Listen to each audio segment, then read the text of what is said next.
Saturday morning is Plus Sports Special on Plus TV Africa. My name is Wally Scott. Welcome on the show. Now, I'll go to the Minister of Youth and Sports in a bit. I've got V6. Victor, good morning. It's a pleasure to be here. You know how it is, ready to talk some sports. Let's go. Okay, let me come with the Sports Minister first off. He has disbanded all federations, all sporting federations. He's brought in interim committees to actually overlook, caretaker committees he calls them. And we're asking ourselves the question, how many weeks to the Tokyo Olympics? This is May 1st. Yeah, I know. As a matter of fact, I think maybe this is the mindset I'm going to go with. I'm going to give him the benefit of the doubt, and I will say that perhaps this is due to years of lack of preparation from our own end. And let's be honest, this Olympic Games happening, we will use the excuse of the pandemic for whatever performance we get. As a matter of fact, in a very disappointing note, the female, especially in football angle, the dream team is not going to be there. The female football national team also not going to be there. So I think, to be honest with you, let's just take this Olympics, let's just go there and answer in quotes present, and then we can now work for the next Olympics in the next 4 years. I think this reset button is needed. I understand the panic that most people have, especially with the Olympics just a few weeks away, but I think this is something that we need to go forward. I got into a few run-ins with the Lagos state government at a point when I was saying that some federations just collected monthly salaries for doing practically nothing. And they told me, they actually sent me a mail and said, give us an example of one. And I said, swimming. The only swimming pools we have in Lagos, or we had in Lagos then when I had that wala with them, was in the clubs, the highbrow clubs, you know, the Koi clubs and all that. We didn't have hotels. The swimming pools in the Lagos Row Park wasn't working. The State National Stadium wasn't even working then. It's not that it isn't working, it wasn't working then. So how can a man like the head of the Swimming Federation then justify his pay? You know? So I think, yeah, these federations, some are doing a good job. But when I mean some in big letters. Some are doing a good job. I think, like I said, the rest just get paid for doing nothing. We need, what this move actually, in my own opinion, is a move in the right direction. This is my opinion. Obviously, people are a bit divisive with it. Some are saying, no, wait after this or do it before now. But I think it's necessary. I think we need to actually stop. Everybody should just take a pause. Wait, what are we doing? Because for so many years, we have just been going on there. Let's just keep going. That patch work stuff. So I think it's time for us to really take a step back and analyze ourselves. Like they always say, go back to the drawing board. But at this point in time, people that sell drawing boards to Nigerian sports individuals will have had millions by now because we've been going back to drawing boards since before. Like forever, you know. So, but in this case, I think it's very necessary. Like you mentioned in the swimming federation, you ask yourself the question, we are a country that flanked by the Atlantic Ocean. So which means swimming is a very big part of our culture. Let's forget sports. We should be able to have wonderful swimmers.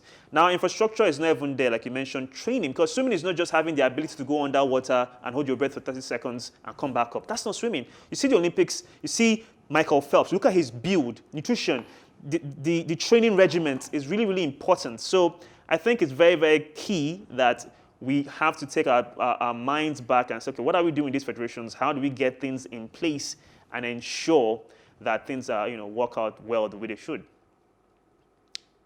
Okay, now let's look at, you said something let's look at this first off before I go to my next.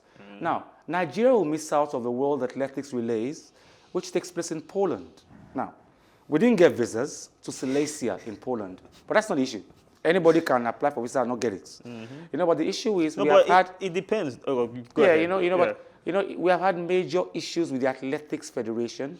We have different fractions, yes. The Ibrahim Gusso fraction and the other fraction. Yeah.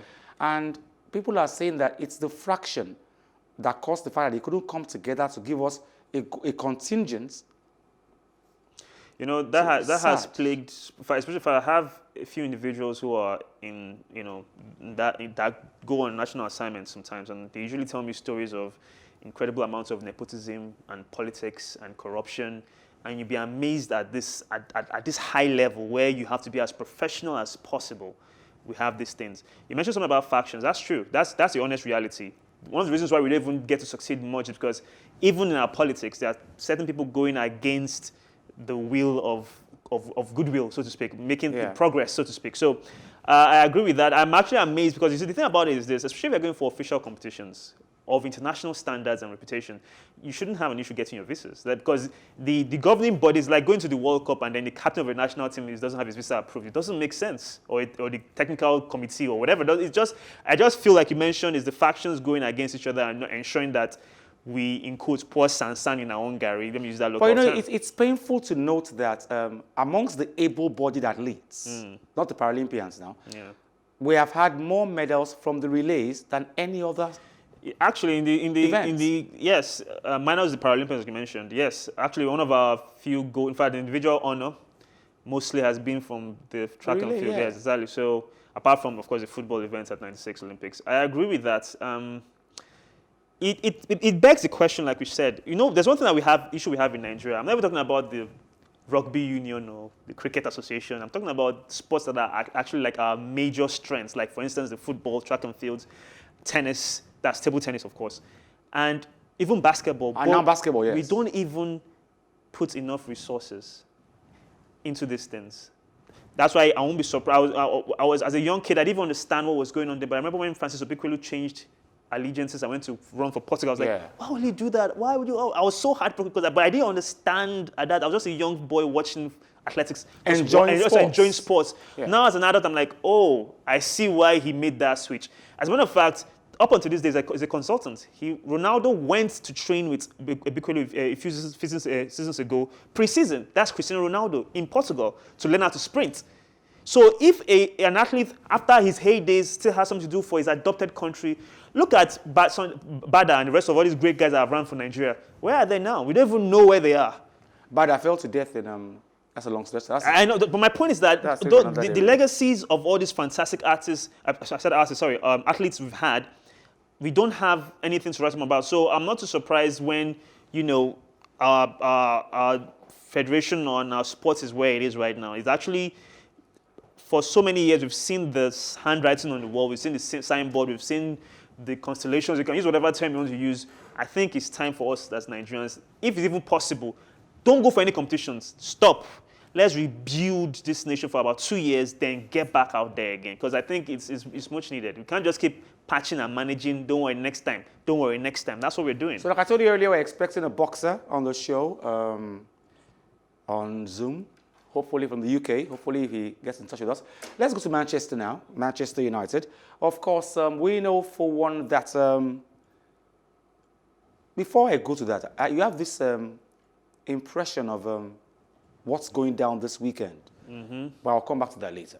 Okay. Now, Manchester United do not need the extra motivation of denting Liverpool's Champions League qualification hopes on Sunday, as fixtures between the two rivals are always massive. Liverpool are 6th in the standings, 4 points below the 4th and final Champions League spots, with 5 games left in the season. On the other hand, a win for Liverpool could hand Manchester City the title if they beat Crystal Palace on Saturday. Now, Solskjaer also voiced support for this weekend's wide-ranging social media boycott by sports organizations. The boycott, which begins on Friday and will last until Monday, was started by Britain's soccer leagues and has been widely supported by the likes of UEFA, the Rugby Football Union, English cricket, and the F1 world champion Lewis Hamilton. We're just thinking about winning ourselves. If whatever that does to Liverpool, it cannot be of our concern. And throughout the season, you have games that you look forward to, and this Liverpool game is at home is one of the biggest game of the season. It doesn't matter if we're first or second or third or fourth, or no matter what, this is a massive game. Yeah, no, it's important that the fans' views are listened to and that we communicate better. Of course, my job is to focus on the football side and that we have a best possible team. And as I've said before, I've been backed. I've had a great support from the club and the owners, and I'm sure I will get the back in again to go one step further. But I'm so happy that all the clubs agreed that this shouldn't be the way of moving forward. Then again, when the protests are on, it's important that they go in a good fashion and that we keep it peaceful. I guess Solskjaer knows at this point that he's got a fantastic team and he's going to give Liverpool a run for their money. That's tomorrow. Well, first of all, let me even add, Gary Neville, whether United are fighting for relegation or not, would argue that the game against Liverpool is the biggest game for Manchester United. And of course, that's the former Man U captain and legend. For this match, there's still great importance for Liverpool, even for Manchester United as well. Okay, before I'll go to that later. All right. I've got a guest on the show because actually, after Solskjaer spoke, Klopp spoke and spoke about this match was a must-win for him. We'll come to that later. I've got a boxer based in the UK via Zoom. His name is Eworise Areyeka. I hope I got that name right. Hello, good morning. Good morning. Great to have you on the show this morning. Likewise, thank you. How is boxing treating you so far? Let's start with that. Yeah, boxing has been treating me well. You know, the past few years has been for me. You know, I started boxing not too long ago. A few weeks back, I got my professional license. You know, into the professional boxing scene here in the UK. Yeah, so it's been good. It's made me find a different aspect of myself as a person. You know, I've been able to help people. You know, I started boxing to help charity here back in the UK. And I've been able to give back also in Nigeria, you see. So, yeah, it's been amazing. It's a great sport and it gets you going, really. So what weight level are you in now? Right? What weight level are you in now? Right now, I'm fighting at super middleweight. That is about 76. Yeah, so that's the weight I'm going to be competing at, you know, all over the world, yeah. Now, Eworise, this is not a diss. It's to make us all laugh. Let's laugh about this. It's not a diss, really. There's this gist around now that most African youngsters who are based in the UK right now actually want to get involved in boxing because of Anthony Joshua, Kamaru Usman. Everybody wants that African feel in it. No, it's not a diss, you know, because for me, I grew up in Nigeria, then I moved down here when I was 17, you see. So Anthony Joshua inspired me into boxing. I'm not gonna deny that fact. You know, I saw him. You know, I started boxing late, just like him. I was 20 years old. And Joshua was 18. So I saw him. Okay, you can do it. Okay, Nigerian brother. Okay, similar genetics. So I said, why not? And since then, I've taken the sport. The sport has been good to me, and it's shown. Yeah, I can fight. It's there. You know, the talent is there. So I say, well, let's take it and see how far we can go. And yeah, I am today a professional. So how many tournaments have you been involved with, and how many do you intend to get involved with post-pandemic, that is? Yeah, so the pandemic has been a bit hard. You know, as an amateur, I competed at the nationals. I was an elite champion here in the UK. So after that, just before the COVID, is when I applied to get my professional license. So due to the COVID crisis, for the whole year, so things were going on. So I was just in the gym training. So now I'm looking to have my first professional fight in end of August. Here in Manchester. You know, the idea is to get the Nigerian community to support me and also put Nigeria on the map. And so end of August, hopefully I'll get my first fight and I take on the world from there. Okay, Eworise, my co-anchor has a few questions for you. All right, Okay, hello. Hello? Yes, hello, yes. How are you? I'm okay, I'm good. Thank you. I have to ask you a question. Now, you mentioned being a very big pugilist or a boxer in the UK, and of course, you know the ABAs, but you're no longer in the amateur, so I'm sure you're done with that. But let's go to the professional scene now. There are two major promotions in the UK. You have Eddie Hearn's Matchroom Boxing, and of course, you have Frank Warren's promotion as well. So the question is, which of these two individuals would you likely want? Forget the AJ affiliation now. Forget AJ being with Eddie. Who would you want to, hopefully sign up with? Matchroom Boxing, or would you go with Frank Warren? The thing is, what I've learned is you can't sell yourself short in wherever you do.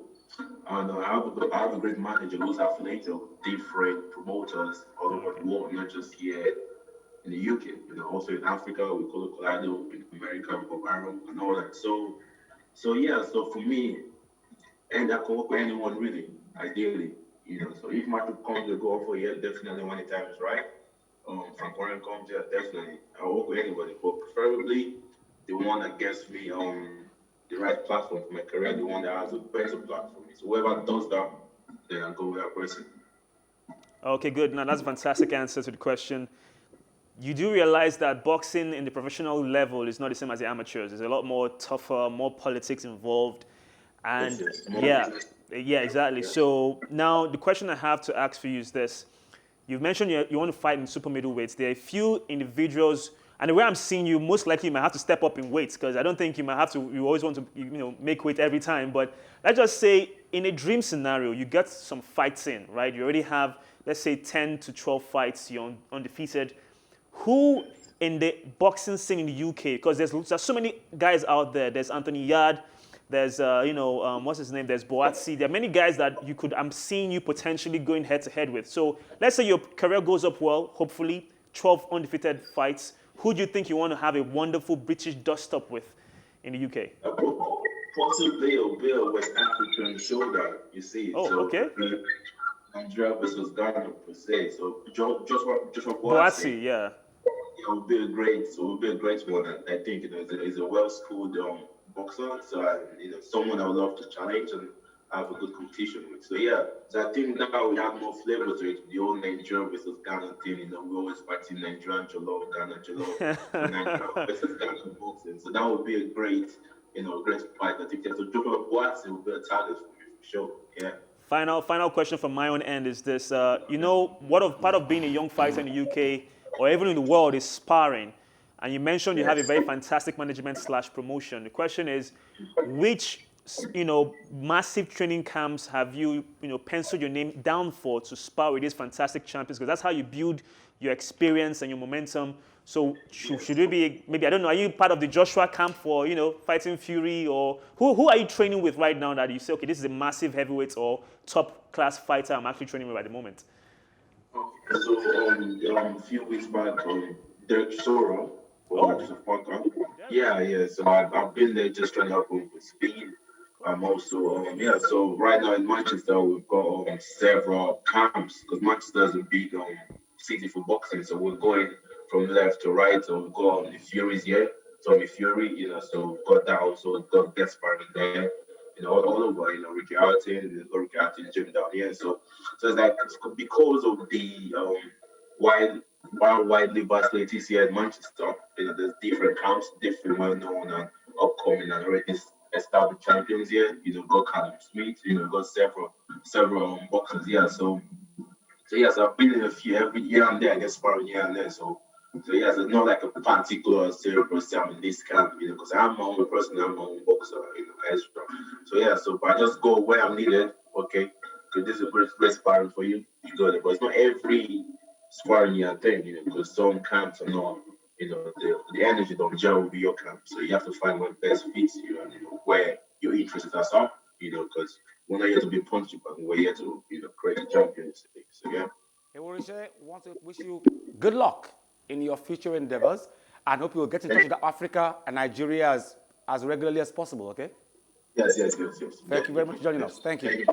Thank you. Now, he did mention, Orishe just mentioned, he said he lives in Manchester, which is a major boxing community. It is. You go to Manchester and practically every street has a gym, no matter how small. Yes. Yeah, small, dirty sometimes, but a gym is a gym. Yeah. Yeah, I agree with that. As a matter of fact, the current WBC lineal heavyweight champion of the world, Tyson Fury, is from Manchester.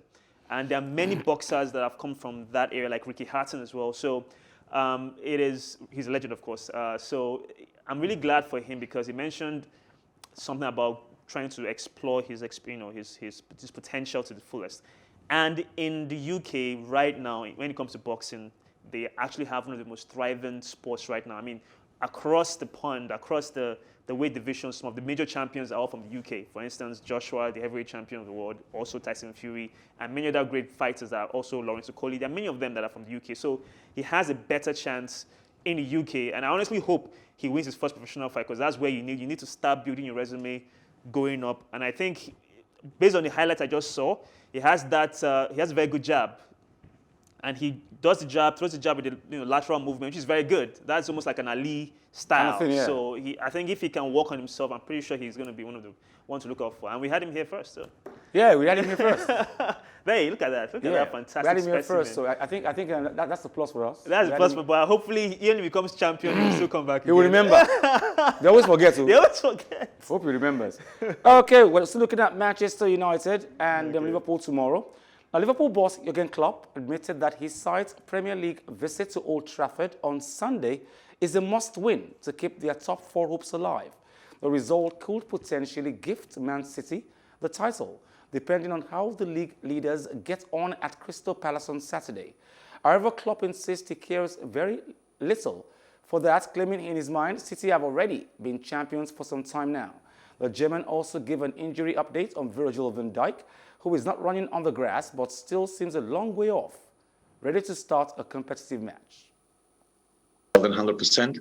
So, and even if then nothing, if the others all win, then nothing changes really for us. But yeah, without winning football games, we will not end up in any kind of European competition. And so it's clear. For us, everything is clear. We have to win. Of course, a very tough game, very intense game, hopefully for both teams. So we could see, obviously, we could see last night Man United playing, and which, yeah, they are good. Especially when you let them do, or it was after halftime talk, it looks like they were really flying. So yeah, it's a tough one. But whatever it means for other clubs, I have no idea. I didn't know until you told me now. I actually thought City is already champion. Not mathematically, I know, but yeah. Of course, strange things can happen in football, and I'm pretty sure United believes still in their chance, and that's good. And so it will be a game where two teams try to win it. This is a good start for a football game, I would say. And actually, both teams have to win it, which is a good recipe for a good game as well. Yeah, Klopp saying must win, Man United saying he's going there to have fun. But let's talk about the talking points for this weekend. Which is? From Friday, that's yesterday, till Sunday 11:59, there's going to be a lockdown, social boycotts by English players. Hamilton joined them later. The rugby union joined them. But from this end, we have a different perspective. You have a different view. I do have. And yes. the view is that, like the song says, everybody is a hypocrite, you know. True and that. These guys are coming out hypocritically to say we're going to boycott the media for just the weekend. So who are they whining we? So let's be PC, in quotes, politically correct for a minute. Yeah. And say, okay, you know what? Okay, they are whining us. Thank you very much for doing that. We really appreciate You that. did not try. But the reality of the matter is that systematic racism has been since the inception of slavery, and it is still sadly affecting us right now, even in sports. Now, it's a very good effort. It's a step in the right direction. However, this is a step in a journey going to the sun. You know how far the sun is from Earth. So this is just one step in that kind of journey.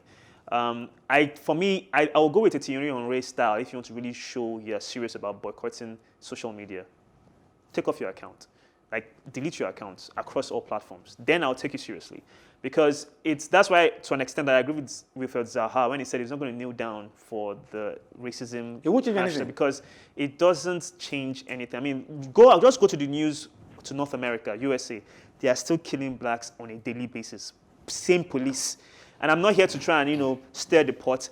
It's a good effort, but I still believe that systematic racism would not end by just not posting on social media for 3 days. You need to do more than not posting on Twitter for 3 days. Really, how does that even stop anything? So I get that, but however, we need to change. We need to change, do more. Especially, not even the companies, social media companies themselves, the massive giant companies, they need to do more in terms of curtailing. Because an example is if, for instance, let's say Mane had a very bad game over the weekend, or has a bad game tomorrow, for instance, all the whole tweets and racial abuse will just come up online. And then you wonder to yourself, what's going on here? So they need to do more. They have to find better ways. The IT departments need to work on ways to ensure that they can curtail these threats as it's coming up. All these abuses online can like stop. I said earlier, there's still a lot of hypocrisy involved. There in this is, because, massively. I know for one that on Twitter, on Instagram, on Facebook, and all that, when you post something against, for example, the government of Nigeria, to be taken down. before it even goes on, it goes off. I know someone who actually got taken off Twitter because he cracked a joke about suicide. The thing never went online, and it was suspended for like a, It's never for that. like a week. Sometimes you might even put up a favorite song of yours and they will take it down due to copyrights, Yes. infringement. Before it even goes Before on it even at goes, all. exactly. So my why can't question we is, do that for how racism? come Exactly. you can't stop it when I want has to insult someone for the color of his skin? Exactly. But you can take me off if I want to put music on it, and then you take me off and say there's copyright on it. In fact, from the onset, Facebook tells you we can't put this on for copyright reasons. So you can do that, but you cannot check if somebody wants to insult a Sadio Mane, a Thierry Henry. Anthony Martial as well. I mean, and these players, even Lingard, all these players of color, and we mentioned it that Thierry Henry with all he has achieved at Arsenal, he is an absolute legend. In fact, as a matter of fact, he just got inducted into the Hall of Fame, the Premier League Hall of Fame. However, he hasn't gotten the opportunities a Frank Lampard has had in managing, or an Arteta has had. No black or man of color has led a major top 6 team in the Premier League before. No, they've not given them that chance, and there are many players that I are remember legends. there was a point when these guys came on a live broadcast, and Paul Ince, Jimmy Floyd Hasselbank, there are many of them. Andy Cole, and they all Dwight came and York, said there are many of them. they have tried, they've done everything morally possible to become coaches. They are now coaches, but just can't get jobs. And the guy asked them and said, how can you not get jobs? You guys are legends. And they were like, because we're black. There's a story Simple as that. Story of Sol Campbell before, when Alan Shearer retired from the English national team and was no longer the captain. They were looking for a new captain. Sol Campbell was front and center to become the next captain of England. Lo and behold, David Beckham took over the spot.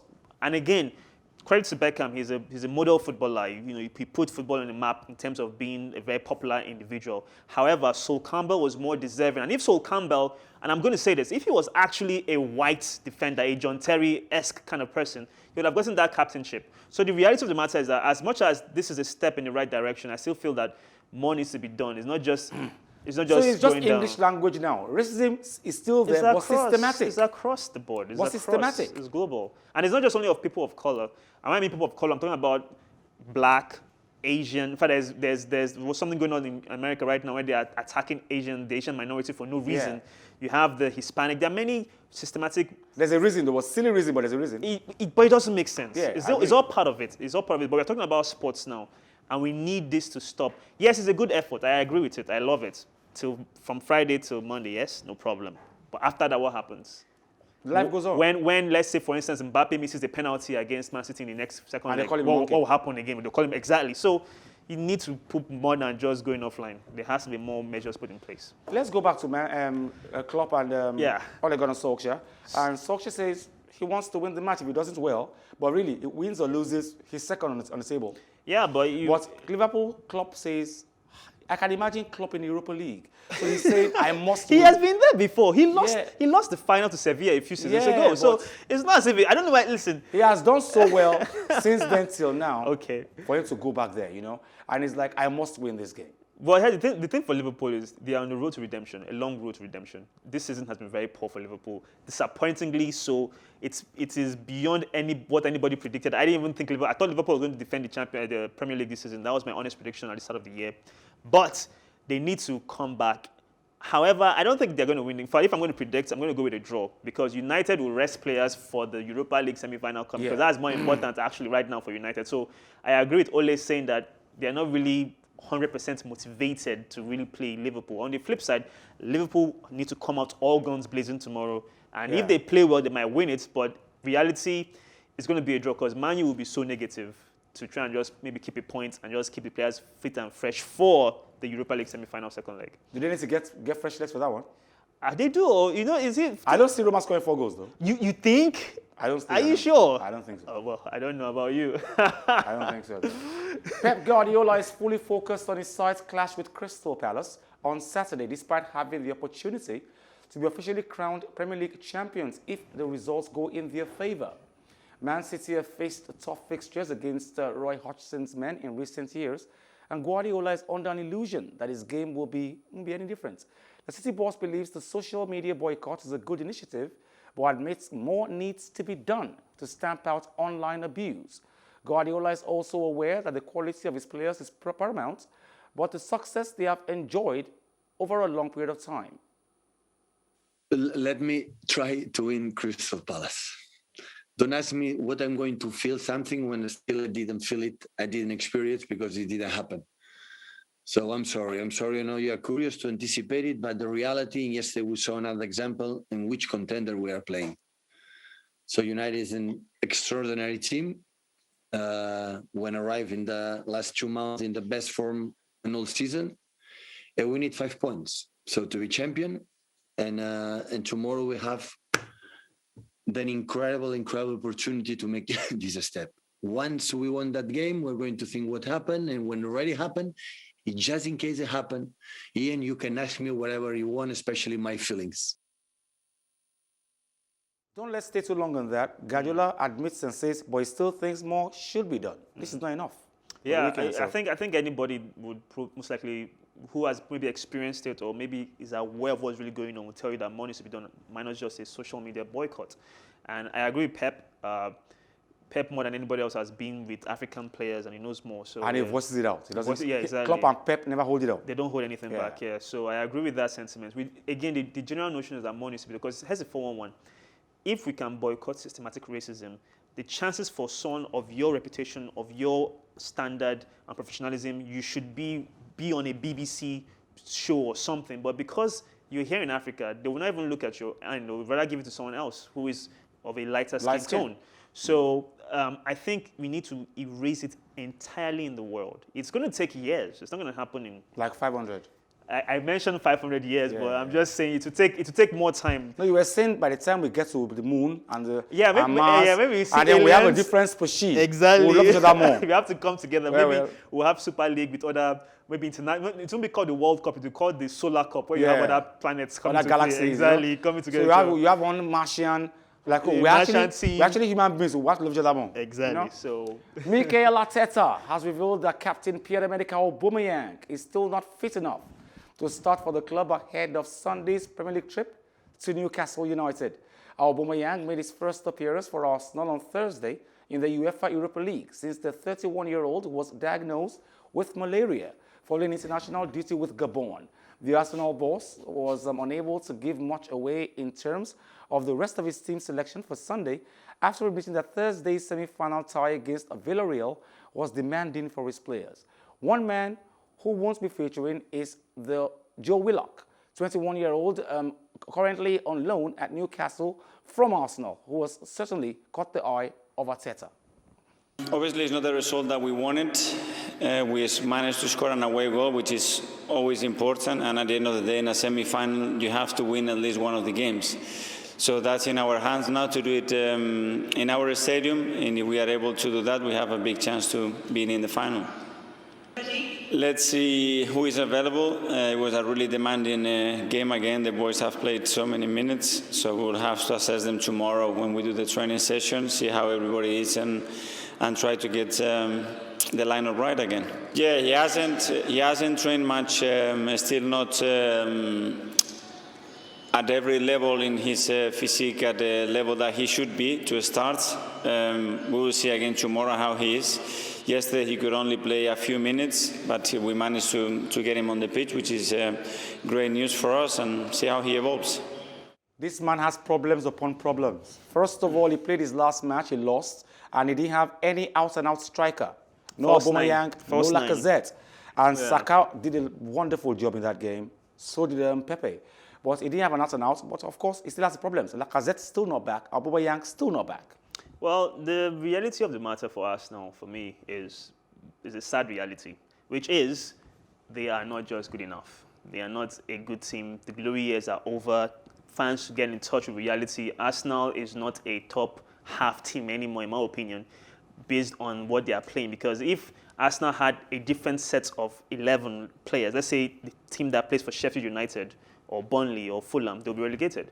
So if they have this kind of world-class players of international level and yet they can't even play well, then Arsenal should be beating Villarreal. There is no excuse. Whether you have your top striker there or not, Arsenal should be beating Villarreal. That is just the reality of it. And you struggle against Villarreal. as it is right now, I don't even know if Arsenal can come back and win the second leg. That's the truth. I don't think they can do it. It might happen, but I'm not too sure. So Arteta has no excuses. Newcastle are fighting for relegation, and you know how teams that are fighting for relegation are. During this time of the season or of the year, these guys play with all the strength they have. They all of a sudden become, inspired to really give a good account of themselves. So Arsenal are in for a very tough clash against Newcastle. And if they're not careful, I think Newcastle may just surprise them and get the 3 points over the weekend. Okay, this man is obviously a little frustrated. His name is Ronald Koeman, Barca coach. He has been hit with a 2-game ban by the Spanish FA after being shown a red card in Thursday's shock 2-1 defeat at home to Granada, and will miss the visit of La Liga leaders Atletico Madrid next Saturday. The Dutchman's suspension starts on Sunday's match against his former club, Valencia. Koeman was dismissed in the aftermath of Darwin Mash's 63rd minute equalizer for Granada at the Camp Nou. What is frustration? Yeah, it is. The thing for Barca is the fact that, again, it seems that they are going through a rebuilding process. And more so now than ever, they need to be patient with the process. Messi is no longer in his prime. Messi is obviously declining. He's a great player. He's still one of the best players in the world today, which is very shocking, but it's not the same levels of Messi in 2012 or 2010 or 2009. But that's not this man's fault. This man came in and he made so much noise. I'm going to make everything different. And Messi is not in charge anymore. I'm going to bring in new players, and nothing happened. Yeah, but to his credit, to Koeman's credit, he has weathered the storm and has given the likes of Antoine Griezmann a renaissance of some sort. Because Griezmann, to be honest, before Koeman was a massive flop. Same with Dembele. These guys didn't really step up. They're young, but watch their game now. Griezmann has spots. He's not there yet, but he's getting back to his very best. It's a big blow for Barca because they needed him, at least in the touchline, against Atletico Madrid. You know how those guys are. They will defend you off the mark and then hopefully score on a counter-attack. Suarez is going to be there. He wants to prove a point for Barca selling him. So the odds are against Barcelona. But Koeman, on the other hand, he needs to calm down. This is, for me, I think clubs at this point should just look at the season as over. Start building or laying foundations for next season. He should start doing that. Stop complaining. I don't think they're going to win the league this year anyway. Nothing's going to happen. So nothing important is going to happen to them. Why you have an agenda against Arsenal and Barcelona? No, nothing important will happen to them. I'm realistic. Nothing important will happen to Barcelona this season anymore. Next season, like you said, let them rebuild. Hopefully, if Messi stays. The boots of Lionel Messi, what to score his 644th Barcelona goal, have been sold at an auction for £125,000. With the money going to charity, Messi broke the record for the amount of goals scored for one club with a strike against Real Valladolid on December 22nd last year. The boots were given by Messi to Museo Nacional de Arts de Catalonia, which in turn auctioned them, with the money benefiting the Arts and Health Project of the Valldebron University Hospital in Barcelona. Now, London auction boss Christie conducted the online auction and said the winning bids were recorded for a pair of Game 1 football boots. Record win. And I think it's common sense. Obviously, these guys' days are numbered. So let his marketing guys start making money off him right now. Everything. Even if it's a sweat-stained jersey. Yeah, sell it. The thing about Messi, almost like a Maradona, he's going to go down in history as one of the best footballers of all time, if not the best. But I don't even think, with Messi's case, I don't even think he needs to go too much in terms of marketing. Messi doesn't seem like someone that will be hungry in his lifetime. If Messi decides to be a coach right now, Barcelona would sack Koeman and say, you know what, Messi will be our coach. Same with Argentina, you know. If Messi says, I'm stopping football today and tomorrow I want to be a coach, he doesn't even need to go to coaching school. He will just be given the job. That's how good, Messi really is. So, yeah, it's a very good initiative for charity. But I've always said that being a very fantastic player doesn't transcend to make a good coach, It doesn't. Though we've had cases of that, but it doesn't always happen. For instance, a Beckenbauer was a fantastic sweeper defender and also was a great manager for Germany. And there are a few examples of that. Cases where that didn't happen was Maradona. Great player, but not so much as a manager. So it happens. Yeah. Okay. Lampard also. Lampard. Chelsea fans will not be happy with that. That's talk for another day, really. Lampard. Jason Tatum scored 60 points for the first time in an NBA game as he led the Boston Celtics in an unlikely it is no mean feat to beat the record of a Larry Bird, who is on Wow. like top 10 or top 5 or top 6 in history. greatest NBA players of all time for the Boston Celtics. And right now, you mentioned something with the NBA is heating up because we're getting close to where we'll have the conference finals before we now, have the playoffs. And the likes of Knicks, the Nets, they are really stepping up their games. KD is back. So the NBA right now, I'm seeing performances like this. And I'm like, okay, now we're getting to the sweet spot of the NBA. So fans of NBA should get ready. It is going to be an interest. And guess what? LeBron James is on his way back. So it is just being set up nicely for a fantastic period for NBA fans. Okay, now, Larry Bird used to be known then as the three-point king. Yes, up until a certain Golden State Warrior player, but go ahead. Oh, yeah, three-point king. And I can imagine how far Tatum would have to have gone to have made 60. This has been the longest layoff in his basketball career so far. And of course, for many basketball fans, especially the new generation, people maybe who have just tuned into basketball since 2000, 2003, who might not have been aware of the likes of, Michael Jordan and Magic Johnson back then, who are more of the Allen Iverson, Kobe Bryant, Kevin Durant, and the rest of them. That generation will be surprised because usually LeBron is always fit. He's one of those guys that puts himself in wonderful condition, hardly ever gets injured. So this is his longest layoff, and we can't wait. When I say we, I mean basketball fans, not LA Lakers fans, but we can't wait for him to come back. And I'm really excited, especially for the New York Knicks and Nets, because in basketball, there's been this running joke that the New York Knicks can't play basketball anymore. And this is really sad because at one point they were a very good basketball team, but with Kevin Durant back in such fantastic form, watch out for the New York Knicks this year.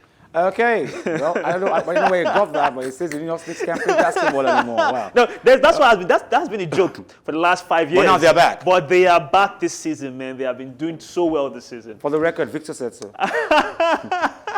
Mercedes driver and 7-time world champion Lewis Hamilton predicts Sunday's Portuguese Grand Prix will be a close race despite setting the pace in practice. Now, Red Bull's Max Verstappen, Hamilton's closest rival in the Formula One Championship after 2 races, was second in both sessions at the Algarve circuit. The start of the afternoon practice was delayed by 10 minutes as the marshals fixed the hose drain cover. Several other drivers complained about slippery conditions after. Yeah, it was all right. It's just very tricky out here with the tarmac again. It's just super slippery. I know it's the same for everyone, but it's not really enjoyable to drive. It's pretty hard, getting the tires to work in these conditions is not easy. So I think the main focus will be to understand what's going on with the tires. I think the pace on the medium was good, but then when we went onto the soft, we didn't find any lap time, which we have to analyze what went wrong on that set and hopefully sort it out for qualifying. Yeah, I think in terms of pace, it was not a bad start. It's good to see we're there or thereabouts. Although again, it's going to be close, no doubt.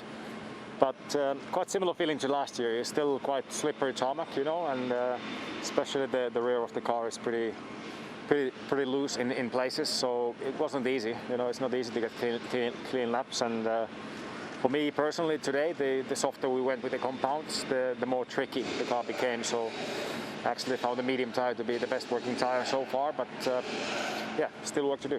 I think it's going to be a close run. I think we looks like we're close, and I don't know how Max's lap was, but mine wasn't perfect. So we've definitely got some time to come from the car and some improvements to make, but I'm sure they have too. But it looks close, as it has been the last couple of races, so it's exciting. For the first time in a long time, Lewis Hamilton not being boastful. He says this is going to be a close race. Yeah, it's good. It's good because we need some competition back in the F1 circuit.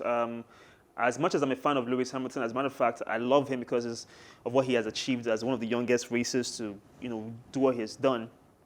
I miss the days of Ayrton Senna and Michael Schumacher when there was genuine competition. Yeah. The digital age of Mercedes-Benz has made it seem unfair because Mercedes-Benz has the edge. That's just a sad reality.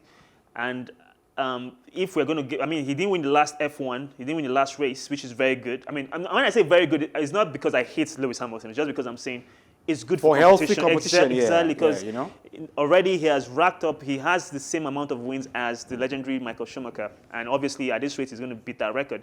So I'm glad that we have a bit of competition right now back in F1 because for so many years, Vettel and Alonso, they've not really had the chance to shine. Lewis Hamilton has just been the man winning every single year, every single season. So I'm glad that we've had this bit of competition coming in now. It's been fantastic on the show today, Plus Sports Special. Thank you very much, Victor Godfrey. V6 we call you. Yes, so V6. Thank you very much for joining us today. It's a pleasure being here. Of course, we had him a boxer from the UK. Of course, he'll be here with us shortly. In the other days, he'll be here with us.